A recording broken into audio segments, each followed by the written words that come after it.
আমি পলাশের কাছে যাব। পলাশ, এই গ্রামে স্থানীয়রা বলছেন আগেও বোমা পাওয়া গিয়েছে, এই এলাকায় বোমা পাওয়া গিয়েছে, আনোয়ার শেখের বাড়িতে না পাওয়া গেলেও বলা হচ্ছে বাঁশবাগানের কাছে পাওয়া গিয়েছে, স্থানীয়রা দাবি করছেন। তোমার কাছে এই মুহূর্তে কি আপডেট পলাশ? আমি তোমাকে শুধু একটা চিত্র দেখাবো। আমি ভিডিও জার্নালিস্টকে বলবো একটু দিকে এসো, তাড়াতাড়ি এসো, তাড়াতাড়ি এসো। ওই পতাকাটাকে জুম করো, পতাকাটাকে জুম করো, তো পতাকাটাকে জুম করো। যার বাড়িতে বোমটা পাওয়া গেল তার বাড়ির ছাদে জল জল করে জ্বলছে। ওটা কিন্তু জাতীয় পতাকা নয়, ওটা রাজ্যের শাসক দল মা মাটি মানুষ তৃণমূলের পতাকা। যার বাড়ির পাশ থেকে বোমগুলো উদ্ধার হচ্ছে, তার মানে কি? তার মানে কি একদিকে রাজ্যের মুখ্যমন্ত্রী মমতা বন্দ্যোপাধ্যায়, তিনি কোথায় আছেন? জগন্নাথে ওখানে যে রথের যে সূচনা সেটা করতে চলে গেছেন দীঘাতে। আর এদিকে এখানে বাচ্চা মেয়েটা একদম ভোট গোনা শেষ হয়নি, কাউন্টিং শেষ হয়নি, তার আগেই বিজয় মিছিল বেছে বেছে সিপিএম সমর্থকদের বাড়িতেই এই ধরনের বোমাগুলোকে মারা হয়েছে। তার জন্যই ওইটুকু একটা ফুটফুটে 4 ক্লাসের বাচ্চাকে নিথর দেহ তাকে পড়ে থাকতে হলো, তার কবর মাটি হলো। এখানে বিভিন্ন নেতা নেতৃত্বরা আসলেন, বিভিন্ন দলের রাজনৈতিক নেতারা আসলেন, কিন্তু এখনো পর্যন্ত নবনির্বাচিত যে বিধায়িকা তিনি কিন্তু এই বাড়িতে আসেননি। এটা কিন্তু একাধিকবার মৃতের মা সে বারবার অভিযোগ করেছে। আজকে তার 164 হতে নিয়ে চলে গেছে কোর্টে, সেখানেও কিন্তু বিস্তর অভিযোগ, কারণ রাজ্য সভাপতি সুকান্ত মজুমদার আজকে এই মৃতার পরিবারের সঙ্গে দেখা করবার কথা ছিল। কিন্তু তাদের যেটা অভিযোগ, পুলিশ ইচ্ছাকৃত প্ল্যান করে আজকে তাকে এই বাড়ি থেকে সরিয়ে নিয়ে গেছে। এইখানে এই এলাকায় এই যে বোমা বিস্ফোরণের ঘটনা, এটা কিন্তু আজকে নতুন নয়, একাধিকবার এই ঘটনা ঘটেছে। এখানকার স্থানীয়রা, কাকা কতবার এরকম বোমা বিস্ফোরণ হয়েছে? আমাদের বোনা নাই, মানে খবর হয়েছে। কতবার? তাও কতবার?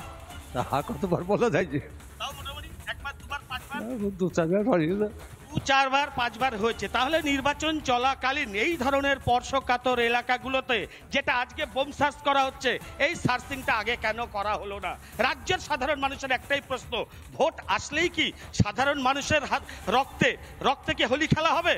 এটাই তো সাধারণ মানুষের প্রশ্ন। যদি এখানে একাধিকবার সাধারণ মানুষ বলছে পুলিশের সোর্সের কাছে কি খবর নেই, পুলিশের যে সিভিক তাদের কাছে কি খবর নেই, তাহলে পরে প্রশ্নটা উঠছে যে রাজ্যের শাসক দলের পোস্টরাই, এরা কিন্তু আগে তৃণমূল করতো না, যারা বোমগুলো মেরেছে ইদানিং তৃণমূলে ঢুকেছে। তার কারণ একাধিক বোমা মারার অভিযোগে এরা জেল খেটেছে, এদের জেল জরিমানা হয়েছে, সেখান থেকে হোয়াইট ওয়াশ করতে সেটা আজকে আমি দেখিয়েছি, সকালবেলায় বক্তব্য শুনিয়েছি। তৃণমূলের যে এখানকার খাদ্যের কর্মাধ্যক্ষ পঞ্চায়েত সমিতি, তিনি পরিষ্কার বক্তব্যে বলেছেন যে না, হ্যাঁ তিনি আগে তৃণমূলে ছিল না, ইদানিং তৃণমূলে জয়েন করেছে এবং দলে যে কেউ আসতেই পারে। তাহলে তাকে এটাও প্রশ্ন করেছিলাম যে মুখ্যমন্ত্রী মমতা বন্দ্যোপাধ্যায় আপনাদের একাধিক যে পরিকল্পনার কথা ঘোষণা করেন, তার পাশাপাশি কি এগুলোও ট্রেনিং দেওয়া হয় আপনাদের? বলেছিল না দাদা, এই ট্রেনিং আমাদের দেওয়া হয় না। তাহলে এই দুষ্কৃতিকারীদেরকে, এই সমাজবিরোধীদেরকে তৃণমূল কেন দলে নিয়ে এই বোমগুলো বেছে বেছে? এখানে প্রশ্ন থাকছে পলাশ, তৃণমূলের পতাকা উঠছে বাড়িতে, স্থানীয় মানুষ বলছেন একাধিকবার এখানে বিস্ফোরণের ঘটনা ঘটে, বোমাবাজির ঘটনা ঘটে। এতদিন পর্যন্ত প্রশাসন কি করছিল? একটা বাচ্চা মেয়েকে প্রাণ দিতে হতো না যদি এই বম্ব স্কোয়াড আগে আসতো, তাই নয় কি পলাশ? তবে এই মুহূর্তে আরও একটি পরের যে তথ্যগুলো পরপর দিয়ে রাখি, কৃষ্ণনগর এই মুহূর্তে একবার দেখিয়ে রাখি সেই ছবিটা, বম্ব স্কোয়াড কি করছে সেই ছবিটা এই মুহূর্তে দেখাচ্ছি রিপাবলিক বাংলার পর্দায়। আনোয়ার শেখের বাড়িতে বম্ব স্কোয়াড পৌঁছেছে, বিশাল পুলিশ বাহিনী, দমকল বাহিনী প্রত্যেকে পৌঁছেছে, প্রচুর পরিমাণে বোমা উদ্ধার হয়েছে, আরও বোমা আছে বলে জানা যাচ্ছে। বোমাগুলো নিষ্ক্রিয়র কাজও করা হবে এবং বোমাগুলিকে উদ্ধার করা হচ্ছে, বম্ব স্কোয়াডও সেই কাজ করছে। এই মুহূর্তে এত বোমা উদ্ধার হচ্ছে, যদি আগে উদ্ধার হতো হয়তো ছোট্ট তামান্নার প্রাণ যেত না। সেই ছবি সরাসরি দেখাচ্ছি, বম্ব স্কোয়াড সেই বিশেষ ড্রেস পরে রেডি হচ্ছে, তারপরেই বোমা নিষ্ক্রিয় করার কাজ করবে বম্ব স্কোয়াড।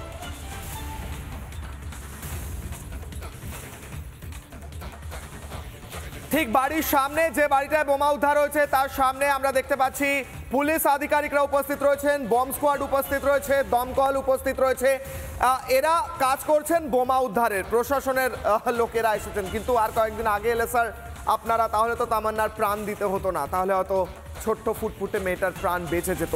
আপনারা অনেক পরে এসেছেন স্যার, এনাদের প্রতি আমার বার্তা। আর মমতা বন্দ্যোপাধ্যায় বসে রয়েছেন দীঘায়, উৎসবে মেতেছেন, আর বাড়িতে চলছে শ্মশানের নিস্তব্ধতা। নানা ধরনের কন্টেন্ট দেখার জন্য লাইক করুন, শেয়ার করুন আমাদের ফেসবুক পেজ, সাবস্ক্রাইব করুন আমাদের ইউটিউব চ্যানেল।